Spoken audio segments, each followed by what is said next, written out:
Hello students. तो आज हम लोग एक नया चैप्टर स्टार्ट कर रहे हैं, कॉन्टिन्यूटी एंड डिफरेंशिएबिलिटी, है ना। तो अगर आप टेक्स्ट बुक को ध्यान से देखोगे तो टेक्स्ट बुक हम दो तीन पार्ट में डिवाइड कर सकते हैं एक्चुअली। एक एलजेब्रा वाला पार्ट है, ठीक है, एक कैलकुलस पार्ट है, एक वेक्टर एंड 3D है ना। और इसके बाद प्रोबेबिलिटी का एक सेक्शन है और चैप्टर्स हैं कुछ, है ना। तो बेसिकली हम इसी पार्ट में डिवाइड करते हैं। स्टार्टिंग के जो 3-4 चैप्टर हैं वो एलजेब्रा वाले पार्ट हैं, उसके बाद चैप्टर 5 से लेके चैप्टर 10 तक कैलकुलस वाला पार्ट है, उसके बाद वेक्टर 3D है, फिर प्रोबेबिलिटी का एक सेक्शन आता है। तो यहाँ पे एलजेब्रा वाले पार्ट में आपके पास मैट्रिक्स डिटर्मिनेंट है, ठीक है। कैलकुलस वाले पार्ट को हम फिर से दो सेक्शन में डिवाइड करते हैं। इसको बोलते हैं, फर्स्ट हो गया आपका डिफरेंशियल कैलकुलस,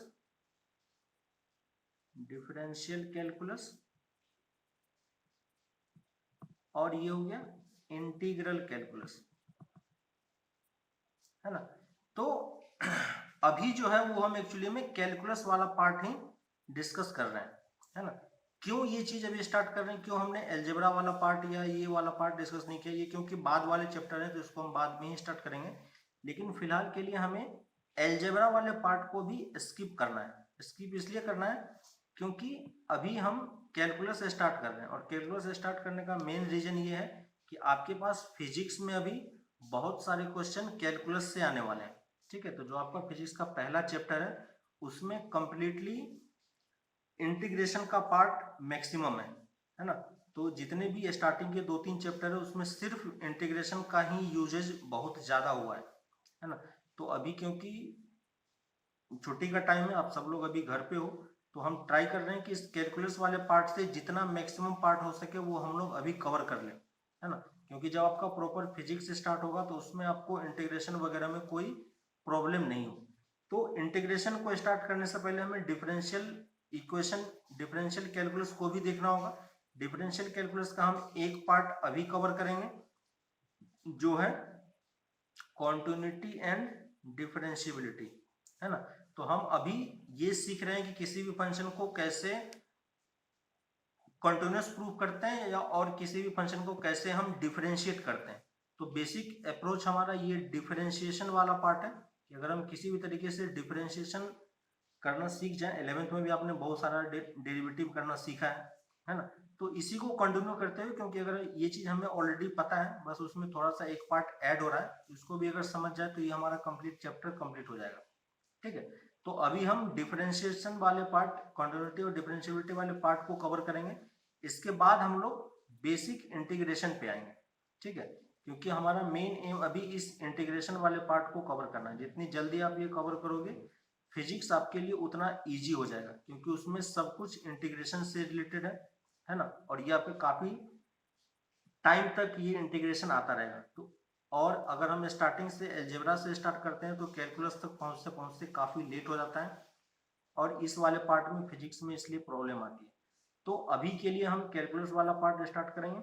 इसके बाद जब ये खत्म हो जाएगा तो उसके बाद फिर से जब क्लासेस स्टार्ट होंगी तो हम लोग फिर से अलजेब्रा वाले पार्ट से स्टार्ट करेंगे, और सब कुछ सिलेबस जो अकॉर्डिंगली है उस तरीके से हम लोग आगे मूव करेंगे, ठीक है। तो हम यहाँ से अब स्टार्ट कर रहे हैं continuity and differentiability. Hello students, तो आज हम एक नया चैप्टर स्टार्ट करने वाले हैं, कॉन्टिन्यूटी एंड डिफरेंशिएबिलिटी। तो इसके लिए हम लोग 11th का एक चैप्टर है लिमिट, जहाँ पे हमने बहुत सारी चीज़ें पढ़ी थी कि लिमिट क्या होता है और किस तरीके से हम उसको यूज करते हैं, है ना। तो ये लिमिट का ही एक्सटेंशन है कॉन्टिन्यूटी। तो कॉन्टिन्यूटी समझने के लिए इसको हम एक ग्राफ से समझने का ट्राई करते हैं कि अगर मान लेते हैं कि ये एक ग्राफ है, ठीक है, ये एक्स एक्सिस है और ये वाई एक्सिस है, और अगर हम इस पे हमें एक कोई curve y equal to F X एक कर्व दिया हुआ है, ठीक है। तो इस फंक्शन के कंटिन्यूअस होने का क्या मतलब होता है। तो क्लास 11th में हमने लिमिट चैप्टर पढ़ा था, वहां पे हमने लिमिट कैलकुलेट किया था। तो किसी भी पॉइंट पे लिमिट कैलकुलेट करने का मतलब क्या होता है कि जैसे हम इस ग्राफ पे एक पॉइंट ए चूज कर लेते हैं, है ना, तो एक्स की वैल्यू ए है। तो इस पॉइंट पे अगर हमें ये बताना है कि ये फंक्शन कॉन्टिन्यूस है, इसका मतलब कि अगर हम इस पॉइंट के लेफ्ट हैंड साइड की बात बोले और इस पॉइंट के राइट हैंड साइड की बात बोले तो वो दोनों चीजें एक्चुअली में इक्वल होनी चाहिए, है ना। और जिस पॉइंट पे हम वैल्यू कैलकुलेट करने की सोच रहे हैं वो पॉइंट भी, ये तीनों चीजें आपस में अगर इक्वल हो जाता है तो इस पॉइंट के आसपास अगर हम किसी एक रीजन की बात बोले या इस रीजन की बात बोले, इस रीजन में हमेशा हमें, अगर हम इस पॉइंट से इस पॉइंट को ज्वाइन करने का ट्राई करें तो कहीं भी हमें पेन उठाने की जरूरत नहीं पड़े, है ना। तो और इसी तरीके से हम किसी भी इंटरवल में कोई भी पॉइंट चूज कर सकते हैं, है ना। तो अगर हम यही चीजें पूरे एक इंटरवल के लिए अप्लाई करें तो उस पूरे इंटरवल में ये चीज हमेशा सेटिस्फाई होगा, है ना, क्योंकि हमने एक छोटा सा इंटरवल यहाँ पे लिया हुआ है, ऐसे ही छोटा सा इंटरवल यहाँ पे भी होगा, छोटा सा इंटरवल यहाँ पे भी होगा। इस तरीके से सारे इंटरवल को अगर हम एक साथ कंबाइन करते रहेंगे तो ये कंप्लीट कर्व हो जाएगा, है ना।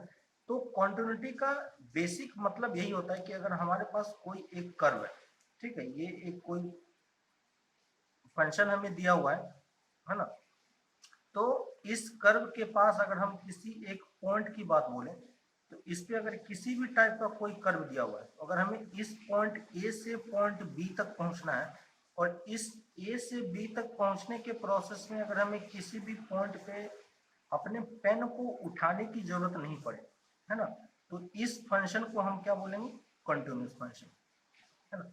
तो कंटिन्यूस फंक्शन का डेफिनेशन को अगर हम समझने का ट्राई करें कि इसका डेफिनेशन क्या होता है ना, तो सेम वही चीज जो हमने लिमिट में पढ़ा था, ये बस लिमिट का एक एक्सटेंशन है। तो हमारे पास कोई एक फंक्शन होगा जो डिफाइन होगा, है ना, और क्योंकि हम फंक्शन की बात बोल रहे हैं तो वो एक रियल वैल्यू फंक्शन ही होगा, है ना। तो अगर हम डेफिनेशन की बात बोलें तो हमारे पास एक फंक्शन होगा एफ जो एक रियल वैल्यू फंक्शन होगा और वो फंक्शन किसी इंटरवल में डिफाइन होगा, है ना। तो अगर ए से बी और यहाँ पे रियल नंबर, तो एक इंटरवल की अगर हम बात बोलते हैं तो हमेशा सेट्स में या फंक्शन वाले चैप्टर में हमने पढ़ा था कि फंक्शन हमेशा दो सेट के बीच में डिफाइन होता है। तो यहाँ पे एक सेट ये है और दूसरा सेट ये है, ठीक है। तो अगर हम इस सेट के डिफाइन होने की बात बोले कि ये फंक्शन डिफाइन है, ए से बी में ये फंक्शन डिफाइन है, और अगर हमें इसके कॉन्टिन्यूस होने की बात करनी होगी तो इस इंटरवल में अगर हम कोई भी एक पॉइंट सी चूज करें, ठीक है, तो let C be a point in interval A to B, ठीक है। इस ए टू बी में हमने एक पॉइंट सी चूज किया। इसको अगर हम ग्राफ के थ्रू समझने का ट्राई करें तो हमारा एक फंक्शन ए से बी में इस तरीके से डिफाइन होगा, है ना, और यहाँ पे हमने एक पॉइंट सी चूज किया, ठीक है। तो इस पॉइंट को अगर हम कॉन्टिन्यूस बोल रहे हैं तो कॉन्टिन्यूस इस पॉइंट पे, सी पॉइंट पे कॉन्टिन्यूस कब होगा, है ना। तो देन फंक्शन एफ इज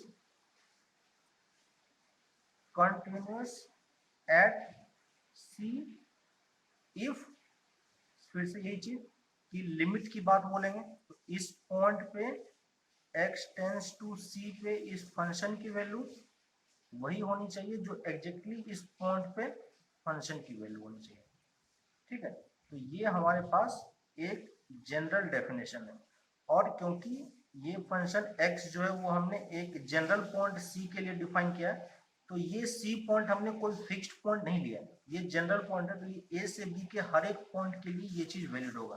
तो ये c पॉइंट a से b में कहीं भी लाई कर सकता है ना। तो ये फंक्शन का डेफिनेशन है। यहाँ से अगर इसी डेफिनेशन को अगर हम ध्यान से पढ़े तो यहाँ पे हमें एक इंटरवल की बात दी हुई है। तो इसका मतलब कॉन्टिन्यूटी जो होता है वो कॉन्टिन्यूटी क्या है, इंटरवल की प्रॉपर्टी, है ना। तो continuity is property of interval, यानी अगर कोई कॉन्टिन्यूटी की बात बोलता है तो कॉन्टिन्यूटी सिर्फ कहाँ पे डिफाइन है, इंटरवल में, यानी जब भी वो कॉन्टिन्यूटी की बात बोलेगा तो हमें वो कोई ना कोई एक इंटरवल वो जरूर देगा जहां पे हमें उस इंटरवल में वो कॉन्टिन्यूटी की बात बोलेगा। तो कॉन्टिन्यूटी हमेशा एक इंटरवल के लिए डिफाइन होता है, जबकि हमने डेफिनेशन इसका एक पॉइंट के टर्म्स में, ठीक है। तो अगर हम इसके डेफिनेशन को ध्यान से देखें तो limit x tends to c F x equal to F of C है ना। ये x टेंड्स टू c लिखने का मतलब क्या होता है, ये एक लिमिट वाला पार्ट है। और 11th क्लास में लिमिट में हमने ये चीज देखा था कि ये अपने आप में दो चीजें होती है। इस चीज को हम x टेंड्स टू c हम तब लिख पाते हैं जब ये left hand limit equal to right hand limit के इक्वल हो। याद होगा आपको कि हमने लेफ्ट हैंड और राइट हैंड कैलकुलेट किया था, और अगर ये दोनों चीजें इक्वल होती है तो हम ये चीजें लिख पाते हैं। और लेफ्ट हैंड लिमिट का मतलब क्या होता है, limit x tends to c minus f x की वैल्यू वही होती है जो limit x tends to c plus f x की वैल्यू होती है, ठीक है। और अगर हम इसी चीज को समझे और तो जनरली क्या होता है कि हम लोग इसे x tends to c minus या c प्लस में सॉल्व नहीं कर सकते हैं। कर सकते हो अगर आपको अंडरस्टैंडिंग अच्छे से किया हुआ है तो आप इस चीज को भी डायरेक्टली सॉल्व कर सकते हो, लेकिन इन जनरल हम इस चीज को लिमिटिंग वैल्यू जीरो में भी चेंज कर लेते हैं, है ना। तो जीरो में चेंज करने में ये चीजें काफी आसान हो जाती है। तो इसी चीज को अगर हम जीरो में कन्वर्ट करें तो x की जगह पे हमें क्या पुट करना पड़ेगा, x minus c minus h। और यही चीजें राइट हैंड साइड में अगर हम करें तो limit s tending to zero f of c plus h, है ना। तो अगर हम इसी चीज को थोड़ा सा और डिटेल में लिखने का ट्राई करें तो कॉन्टिन्यूटी को हम इस तरीके से भी डिफाइन कर सकते हैं, है ना। तो अगर कॉन्टिन्यूटी को हमें डिफाइन करना है तो हमें उस फंक्शन की लेफ्ट हैंड वैल्यू निकालनी है, उस पर हमें राइट हैंड वैल्यू निकालनी है, और उसी पॉइंट पे वो वैल्यू फंक्शन एफ ऑफ सी के भी इक्वल होनी चाहिए, ठीक है। अब यहाँ पे आपको दिख रहा होगा कि यहाँ पे हमने बोला कि कॉन्टिन्यूटी एक जो है इंटरवल की प्रॉपर्टी है, जबकि हम यहाँ पे एक पॉइंट पे कैलकुलेट कर रहे हैं, है ना। तो लिमिट अपने आप में एक पॉइंट की प्रॉपर्टी होती है, लिमिट हम हमेशा एक पॉइंट पे कैलकुलेट करते हैं, जबकि कॉन्टिन्यूटी की बात हमेशा एक इंटरवल में होती है। तो उस इंटरवल की किसी भी एक जनरल पॉइंट पे ये चीजें एप्लीकेबल होनी चाहिए। यहाँ पे एक्चुअली में एक पॉइंट ही डिनोट किया हुआ है, लेकिन ये चीज समझने की चीज है क्योंकि लिमिट एक पॉइंट के लिए डिफाइन होता है, तो हमें ये प्रॉपर्टी इस इंटरवल में हर एक पॉइंट पे डिफाइन करनी होगी, ठीक है। तो इसलिए हमने यहाँ पे x को एक जनरल पॉइंट c ले लिया था। तो ये जो c पॉइंट है ये कोई फिक्स्ड पॉइंट नहीं, ये c जनरल पॉइंट है जो a से b के हर एक पॉइंट को डिनोट करता है ना। और इस इंटरवल में हर एक पॉइंट के लिए ये चीजें वैलिड है, इसलिए हम इसको कॉन्टिन्यूस बोल रहे हैं, क्योंकि ये चीजें हर एक पॉइंट पे वैलिड हो रहा है। इसलिए हम बोलते हैं कि कॉन्टिन्यूटी क्या होता है, इंटरवल की प्रॉपर्टी होती है, हमेशा हम इंटरवल में ही डिफाइन करते हैं, ठीक है। अब अगर आप ये चीज ध्यान दो कि लिमिट के बारे में थोड़ी सी बातें कर लेते हैं कि हमें लिमिट कब कैलकुलेट करने की जरूरत पड़ती है ना। तो अगर आपको कभी लिमिट कैलकुलेट करना पड़े और कोई भी हमें एक फंक्शन दिया हुआ है y equal to F x, और इसने बोला कि इस फंक्शन की value limit x tends to a पे कैलकुलेट करके बताओ कि क्या होगा, ठीक है। तो जब भी लिमिट का क्वेश्चन हो तो सबसे पहले हमें ये देखना है कि जब भी लिमिट का क्वेश्चन हो तो सबसे पहले हमें ये जो टेंडिंग वैल्यू है ये एक्चुअली में एग्जैक्ट वैल्यू नहीं है, ठीक है, ये टेंडिंग वैल्यू है।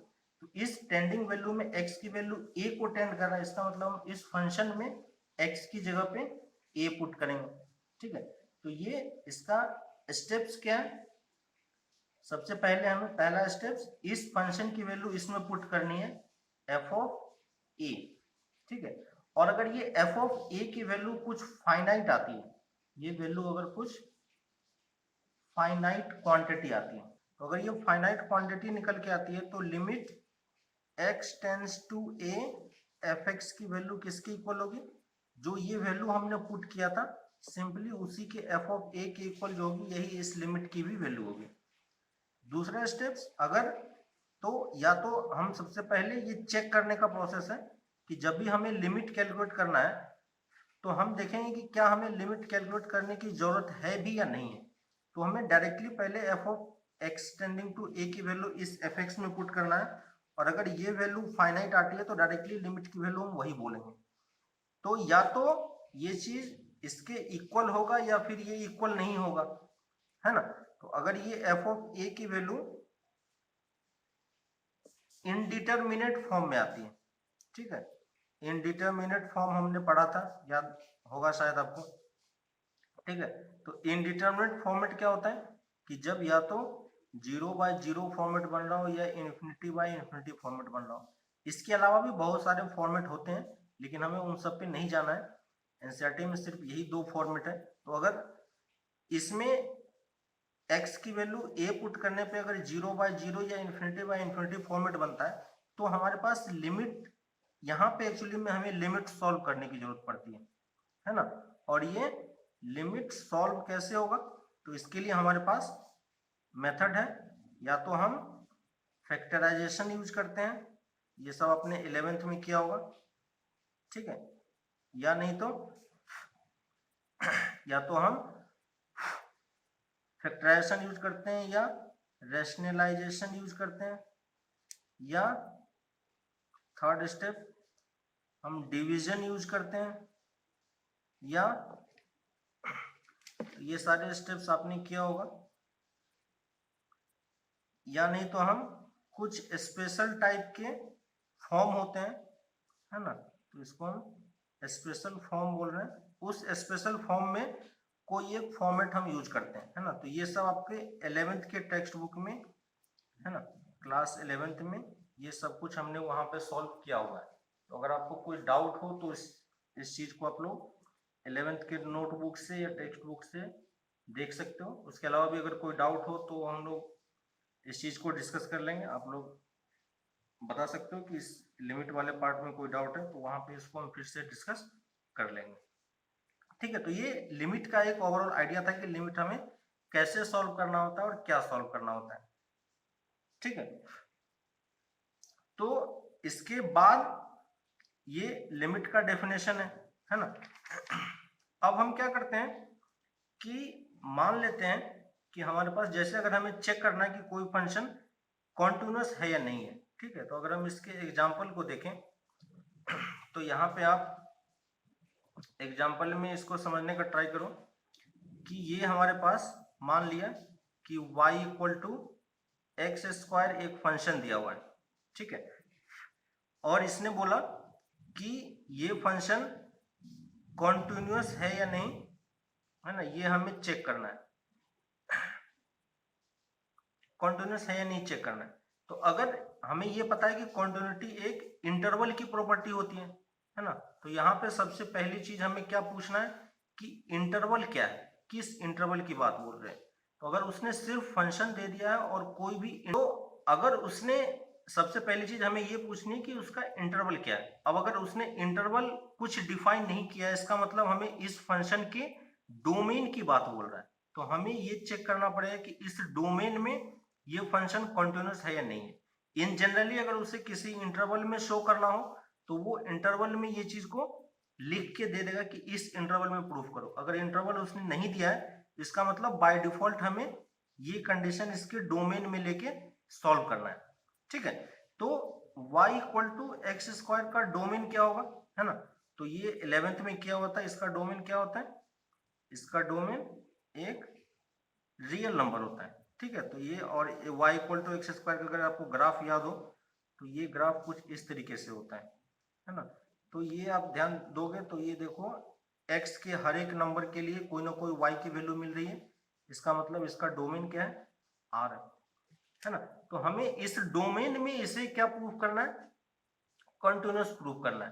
तो इस डोमेन में कंटिन्यूअस प्रूफ करने के लिए हमें क्या करना होगा, तो सबसे पहले हम फिर से वही let C be a point, एक पॉइंट C हमने लिया, इन डोमेन में चेक करना होता है ना। इन डोमेन आर। तो सी किसको बिलोंग कर रहा है? सी बिलोंग टू आर। ठीक है, तो इस डोमेन में हम अपने फंक्शन को चेक कर रहे हैं कि वो फंक्शन कॉन्टिन्यूअस है या नहीं है। ठीक है, अब हमें क्या चेक करना पड़ेगा? Limit x tends to c f of x, ये वैल्यू किसके इक्वल होगी? किसके इक्वल होनी चाहिए? f ऑफ c के इक्वल होनी चाहिए। और क्योंकि ये लिमिट वाला पार्ट है तो हम पहले लेफ्ट हैंड लिमिट कैलकुलेट करेंगे, फिर राइट हैंड लिमिट कैलकुलेट करेंगे और फिर f ऑफ c की वैल्यू कैलकुलेट करेंगे। यहां से हम देख सकते हैं कि फंक्शन हमें fx इक्वल टू, इसी को हम fx से जूम कर सकते हैं, तो fx equal to c square है, f ऑफ c की वैल्यू कितनी हो जाएगी? c square. Left hand limit हम कैसे कैलकुलेट करते हैं? तो डेफिनेशन में अगर आप देखोगे तो limit x tends to c minus fx है ना, और इसको हम h टेंडिंग में कन्वर्ट कर सकते हैं। याद है कि हम किसी भी लिमिट को h के फॉर्म में लिखा जा सकता है, तो f of c minus h हम लिख सकते हैं। और अगर आप यहाँ पे ध्यान दोगे तो f of c minus h की वैल्यू कितनी होगी? तो fx हमें पता है, तो c माइनस h हम निकाल सकते हैं। तो limit h tending to 0, c minus h की वैल्यू कितनी होगी? c माइनस h का होल स्क्वायर। अब हमें लिमिटिंग वैल्यू कैलकुलेट करनी है, तो सबसे पहले हम चेक करेंगे कि h की वैल्यू 0 पुट करने पे ये फाइनाइट वैल्यू है या कुछ और वैल्यू आ रही है। तो h की वैल्यू 0 पुट करोगे तो सिंपली कौन सी वैल्यू मिल जाएगी? सी स्क्वायर। तो इस लिमिट की वैल्यू सी स्क्वायर के ही खोलोगे और कुछ इसमें करने की जरूरत नहीं है हमें। ठीक है, सेम इसी प्रोसेस से हम x tends to right hand limit भी कैलकुलेट कर सकते हैं, x tends to c plus limit h tending to 0 f of c plus h, है ना, सेम प्रोसेस वही है, limit h tending to 0 c plus h का होल स्क्वायर, और ये वैल्यू किसके इक्वल होगी? सी स्क्वायर की, है ना। सिंपली वैल्यू पुट करोगे तो ये चीज सी स्क्वायर की इक्वल आ जाएगी। तो यहां से हम देख सकते हैं कि ये जो चीजें हैं, लेफ्ट हैंड लिमिट की value equal to right hand limit की वैल्यू, और यही वैल्यू एफ ऑफ सी के इक्वल है, नहीं है? और क्या हमने सी कोई फिक्स्ड पॉइंट लिया था? ठीक है, तो हमने सी कोई भी फिक्स्ड पॉइंट नहीं लिया है। तो अगर हमने सी कोई फिक्स्ड पॉइंट नहीं लिया है तो हम यहाँ पे क्या कर सकते हैं? इसको यहाँ पे ये बोल सकते हैं as c is a general point, so we can say that fx equal to x square is continuous in its domain। ठीक है, तो इस तरीके से हम लिमिट को, फंक्शन को कॉन्टिन्यूस प्रूव कर सकते हैं, है ना। तो इसमें जनरली इस चैप्टर में एक्चुअली में आता क्या है कि कोई भी फंक्शन कॉन्टिन्यूस है या नहीं, बस हमें ये प्रूव करने के लिए होता है ना। तो क्वेश्चन इसमें यही आता है कि प्रूव दी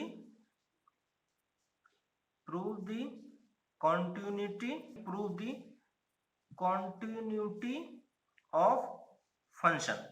तो कोई भी एक वो फंक्शन दे देगा और उस फंक्शन के कॉन्टिन्यूटी की बात वो बोलेगा कि वो फंक्शन कॉन्टिन्यूस है या नहीं है, ये चीज प्रूव करके बताओ, है ना। तो इसके लिए हमारे पास प्रोसेस क्या है या हम क्या तरीका अप्लाई करते हैं? तो इसी में हम क्वेश्चन को 2-3 टाइप्स में डिवाइड करते हैं। ठीक है, तो फर्स्ट टाइप हम लेते हैं जहां पे type 1, when interval is not given, है ना। तो ये वो वाला पार्ट है जब हम एज्यूम कर रहे हैं कि फंक्शन में हमें इंटरवल हमें उस फंक्शन का नहीं दिया होगा। ठीक है, जैसे प्रीवियस वाले क्वेश्चन में जहां पे हमने चेक किया था कि कोई भी फंक्शन कॉन्टिन्यूस है या नहीं है, तो वो हम कैसे प्रूफ करते थे? तो उसके लिए हमारे पास मेथड है जिसमें हम अपने फंक्शन को ये चीज देखने का ट्राई करते हैं कि वो फंक्शन किस कैटेगरी में आ रहा है। ठीक है, तो फर्स्ट कैटेगरी है हमारे पास जहां पे उस फंक्शन का इंटरवल हमें गिवन नहीं होगा, है ना। तो फंक्शन में इंटरवल गिवन नहीं होगा तो हमें कौन सा इंटरवल लेना है, क्योंकि कॉन्टिन्यूटी क्या होता है, इंटरवल की प्रॉपर्टी होती है। विदाउट इंटरवल के हम उस फंक्शन की कॉन्टिन्यूटी की बात हम नहीं कर सकते। तो इस वाले पार्ट में उसने इंटरवल उसने नहीं दे रखा है, ठीक है। जैसे प्रीवियस क्वेश्चन हमने किया था y equal to x square, और इसमें उसने सिंपली उसने बोला था कि ये बताओ कि ये फंक्शन कॉन्टिन्यूस है या नहीं। तो जब इस टाइप का क्वेश्चन हो तो हमें यहाँ पे इंटरवल क्या चूज करना है, तो interval equal to domain of function, ठीक है। तो इस टाइप के क्वेश्चन में हमें सिर्फ क्या करना होता है कि जब भी हमें कोई भी क्वेश्चन दे दिया और उसमें डोमेन डिफाइन नहीं किया हुआ, ठीक ना। तो अगर डोमेन डिफाइन नहीं किया हुआ है तो फिर हम क्या करेंगे, तो उसके लिए सबसे बेस्ट तरीका होता है कि हम उसमें इंटरवल को उस फंक्शन का डोमेन ले लेते हैं। जिस डोमेन में वो फंक्शन डिफाइन है उसी वाले पार्ट में हम उस फंक्शन की कॉन्टिन्यूटी की बात करेंगे, है ना। और जब हम कॉन्टिन्यूटी की बात कर रहे हैं तो फिर से हमें हर बार एक जनरल पॉइंट चूज करना पड़ेगा, है ना। जनरल पॉइंट सी चूज कर लेंगे और उस सी वाले पॉइंट पे limit x tends to C F x equal to F of C हमें प्रूफ करके बताना है ना। और इस वाले पार्ट में फिर से पता है हमें कि लेफ्ट हैंड लिमिट और राइट हैंड लिमिट दोनों इक्वल होना चाहिए और ये चीज इसके इक्वल होना चाहिए, है ना। तो ये चीज हम ऑलरेडी कर चुके हैं कि हमने एक केसेस लिया था जिसमें हमने देखा था कि फंक्शन कैसे कैसे डिफाइन है, कहाँ कहाँ पॉइंट पे, इन जनरल वाले पॉइंट पे हमें किस तरीके से फंक्शन को लेके सॉल्व करना है, ठीक है। तो आप अगर एनसीईआरटी बुक खोल के देखोगे तो वहां पे आपको डिफरेंट डिफरेंट टाइप के फंक्शंस दिखाई पड़ेंगे, ठीक है। तो उन सारे फंक्शन में आपको वो वाला फंक्शन अभी तक हमने किया है जिसमें कोई इंटरवल डिफाइन नहीं होता है ना। तो कोई भी इंटरवल अगर डिफाइन नहीं किया हुआ है तो हम सिंपली एक जनरल पॉइंट लेके उस डोमेन में और उस डोमेन में उस फंक्शन को कॉन्टिन्यूअस चेक करेंगे, है ना। दूसरा टाइप होता है जिसमें क्या होता है कि फंक्शन एक पर्टिकुलर इंटरवल में डिफाइन होता है ना। तो अगर कोई फंक्शन एक पर्टिकुलर इंटरवल में डिफाइन है तो उसमें हम क्या करेंगे,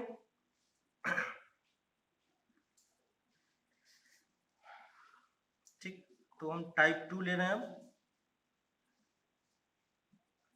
टाइप 2 कि व्हेन इंटरवल इज डिफाइन, है ना। तो इंटरवल इज डिफाइन मतलब मान लेते हैं कि हमारे पास एक फंक्शन है, एग्जाम्पल के थ्रू समझने का ट्राई करते हैं। मान लेते हैं हमारे पास एक कोई फंक्शन है f x equal to 2x plus 3 और ये फंक्शन डिफाइन है इन इंटरवल 1 to 2, है ना। और इस इंटरवल में उसने बोला है कि इस फंक्शन को हमें कॉन्टिन्यूअस प्रूफ करके बताओ कि ये फंक्शन इस इंटरवल में कॉन्टिन्यूअस है। तो फिर से हम क्या करेंगे, फिर से हम let take a general point c in 1 to 2 interval, है ना। और इस 1 to 2 इंटरवल में फिर से हम क्या करेंगे, limit x tends to C F x equal to F of c proof करना है। ये सी एक जनरल पॉइंट है इस इंटरवल में, इस इंटरवल में इनफाइनेटली मेनी पॉइंट्स हैं, तो उन सारे पॉइंट्स को ये चीजें सी डिफाइन कर रहा है, ठीक है। और इसके बाद प्रोसेस फिर से वही है जो हमने इस वाले फंक्शन में किया था। फिर से आप लेफ्ट हैंड लिमिट कैलकुलेट करो, राइट हैंड लिमिट कैलकुलेट करो इन जनरल पॉइंट सी पे, है ना। X tends to c minus f x, limit x tends to c plus f x, और c माइनस एफ एक्स को h में कैसे convert करेंगे, h tending to 0 c minus h, और h c plus को कैसे करेंगे, limit h tending to 0 f of c plus H, है ना। और c माइनस एच की वैल्यू हम कैसे निकालेंगे, तो limit h tending to 0 2 into x की जगह पे c माइनस एच पुट करेंगे तो c माइनस एच प्लस 3, है ना। और इसमें x की जगह पे c प्लस एच पुट करना है तो c प्लस एच प्लस 3 और h टेंडिंग टू 0 पुट करोगे तो ये ट्वाइस c प्लस 3 और ये भी ट्वाइस c प्लस 3 आ जाएगा, है ना। और f ऑफ c की वैल्यू कितनी होगी, वो भी ट्वाइस c प्लस 3 ही है ना। तो ये फिर से यही चीज हमें दिखाई दे रहा है कि left hand limit equal to right hand limit equal to F of C. तो हम फंक्शन क्या बोल सकते हैं, फंक्शन इज कॉन्टिन्यूअस। कॉन्टिन्यूअस कहाँ पे, इन 1 to 2, जो इंटरवल दिया हुआ है सिर्फ हम उसी इंटरवल की बात बोल रहे हैं, ठीक है। तो ये वो टाइप के क्वेश्चन थे जहां पे हमें इंटरवल या तो दिया हुआ था या इंटरवल नहीं दिया हुआ था, है ना। लेकिन इंटरवल देने और ना देने के बावजूद भी हमने एक जनरल पॉइंट लेके फिर उस जनरल पॉइंट पे फंक्शन को कॉन्टिन्यूअस प्रूव किया है, नहीं है। अगर हम इसी, अब एक्चुअली में होता क्या है कि कॉन्टिन्यूटी वो एक किसी पर्टिकुलर पॉइंट पे पूछता है ना। तो इन जनरली या तो मैक्सिमम केस में डोमेन दिया हुआ रहता है या डोमेन नहीं दिया हुआ रहता है। डोमेन नहीं दिया हुआ रहेगा तो इंटरवल में हम चेक कर लेंगे, है ना, उसके डोमेन में चेक कर लेंगे। इंटरवल दिया होगा, दोनों में प्रोसेस ऑलमोस्ट सेम है। लेकिन हमें अब देखना यह है कि continuity of function at a given point, है ना। तो किसी फंक्शन की कॉन्टिन्यूटी की हम बात कर रहे हैं एट ए गिवन पॉइंट, ठीक है। तो अब हम continuity of a function at given point की बात करते हैं, है ना। तो गिवन पॉइंट का मतलब क्या होता है कि इन जनरल हमें, जैसे हमने यहाँ पे एक जनरल पॉइंट सी लेके सॉल्व किया था, तो इस इंटरवल के हर एक पॉइंट पे हम एक्चुअली में कॉन्टिन्यूटी चेक कर रहे हैं, है ना। लेकिन इन जनरल क्वेश्चन में क्या होता है कि किसी भी फंक्शन को वो डिफाइन कर देता है लेकिन एक पर्टिकुलर पॉइंट पे वो निकालने के लिए बोलता है ना।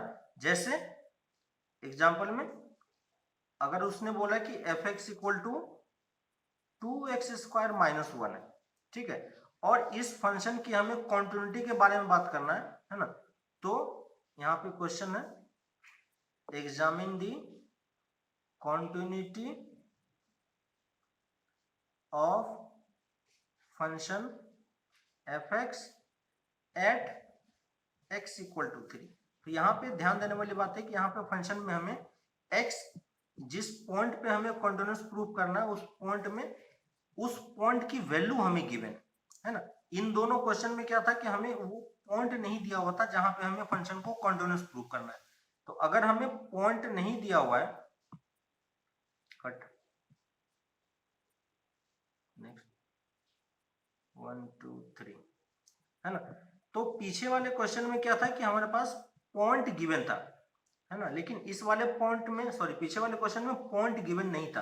तो हमने इन जनरल पॉइंट सी पे फंक्शन की कॉन्टिन्यूटी की बात की थी। यहाँ पे हमें एक पर्टिकुलर पॉइंट गिवन है ना। तो ये इसी पॉइंट पे हमें उस फंक्शन के कॉन्टिन्यूटी की बात करनी है। तो इसी पॉइंट पे सिर्फ अगर हम फंक्शन की कॉन्टिन्यूटी की बात करें तो अब हमें एक जनरल पॉइंट सी लेने की जरूरत नहीं है, ठीक ना। इस जनरल पॉइंट पे हम बात नहीं करेंगे, हम सिर्फ इसी पॉइंट पे बात करेंगे। तो अब अगर हमें फंक्शन की कॉन्टिन्यूटी की बात करनी है तो हम डेफिनेशन क्या लिखेंगे, लिमिट x टेंड्स टू, पहले वाले केस में आप ध्यान दीजिएगा कि पहले वाले में हम यहाँ पे c लिया करते थे, लेकिन हम अब यहाँ पे c नहीं लेंगे, क्या लेंगे, 3 लेंगे, क्योंकि हमें c की वैल्यू एक एग्जैक्टली पॉइंट दिया हुआ है। f of 3 f of x equal to f of 3, नहीं है। तो बस हमें इस चीज को प्रूफ करके बताना है कि क्या वो फंक्शन 3 पे कॉन्टिन्यूअस है या नहीं।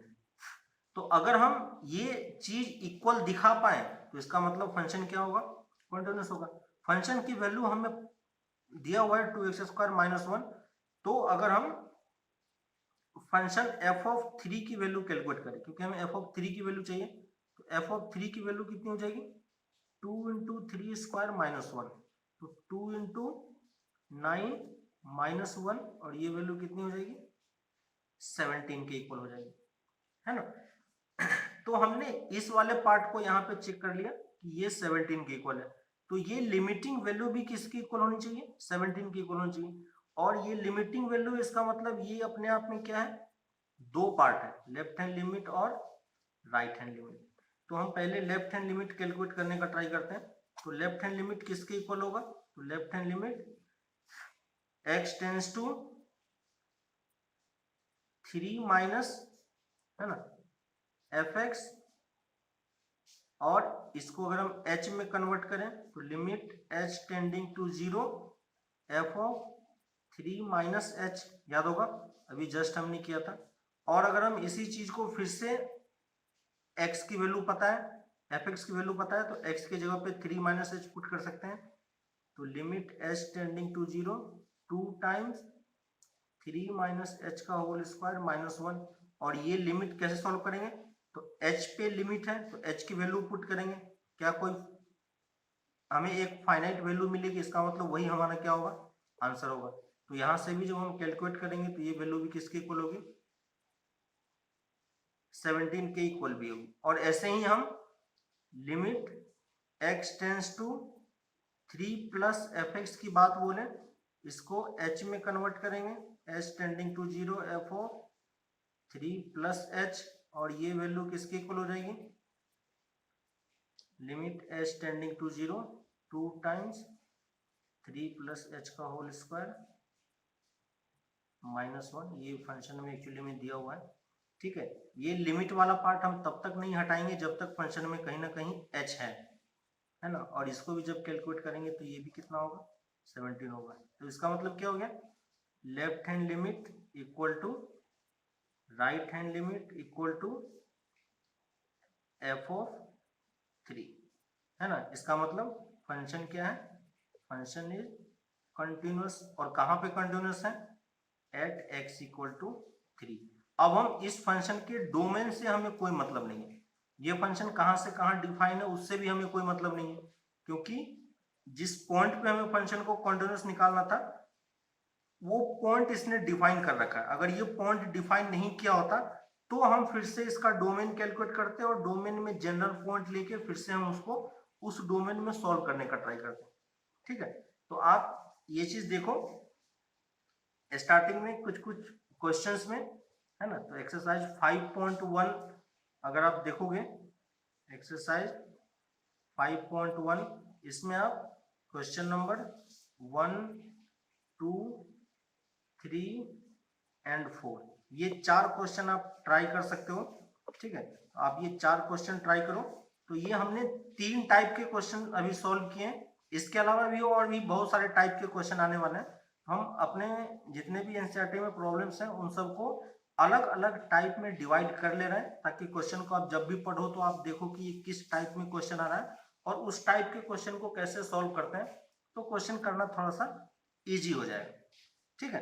तो यहां से आपको ये चीज समझ में आ रही है कि किस तरीके से कॉन्टिन्यूटी की बात होती है और कैसे हम लिमिट को यूज करते हैं।